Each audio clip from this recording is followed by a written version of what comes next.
Good afternoon guys. आत्ता चालेल कॉलेजवरनं आणि आता मी निघाले गावी. माझी एक्झाम आहे. सो आत्ता आम्हाला भेटली बस. तर आता मध्येच चालू होती भांडणं. त्यानंतर मग आता आम्ही पोचलो आहे स्टेशनला आणि आता काढायला चालले पप्पा आणि मी तिकीट. लाईन बघू शकता तुम्ही किती मोठी लागलेली आहे. त्यानंतर मग मी एका लाईनमध्ये उभी आहे आणि पप्पा एका लाईनमध्ये उभी आहेत, कारण की ज्यांचा नंबर लवकर येईल तर ते तिकीट काढणार आहे. सो त्यानंतर मी तिकीट वगैरे काढून आम्ही पोचलो स्टॉपवर.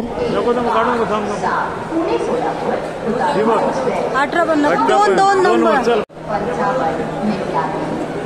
त्यानंतर मग इथे कोणतरी रेल्वे स्टाफमधलं रिटायरमेंट होणार होती, तर त्यांचं सेलिब्रेशन चालू होतं. त्यानंतर मग मी पोचले स्टेशनला प्लॅटफॉर्मवर आणि आता आली आमची ट्रेन. सो आता आम्ही चढू ट्रेनमध्ये.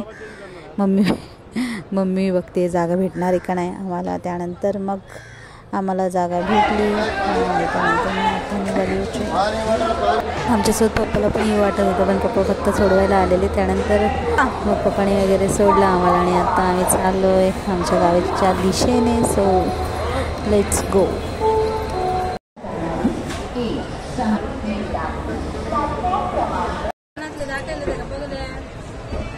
नाही बघितलं पुणे स्टेशनवरनं तर गाडी पूर्ण रिकामी होती. तुम्ही जसं की पाहू शकता मी पूर्ण पाय वगैरे पसरून बसलेले आहे. आत्ता वाजले 7:45 आणि लोणावळा आला आहे. लोणावळा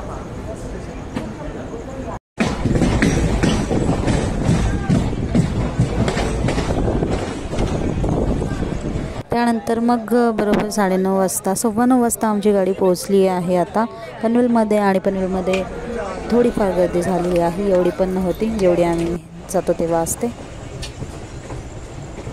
आत्ता वाजलेत 9:15 आणि पनवेलवरनं आत्ता निघाली ट्रेन.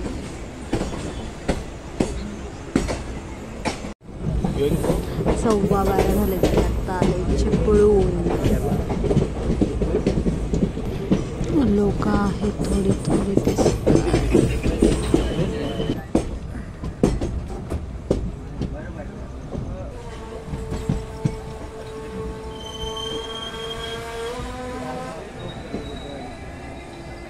वाजले 4 आता आलोय कणकवलीला.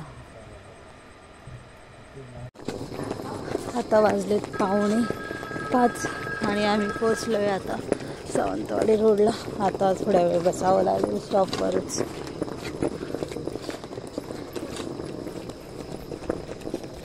चलो बाय बाय. आता जाऊ थोड्या वेळाने मामीकडे. ट्रेन पण सुटली.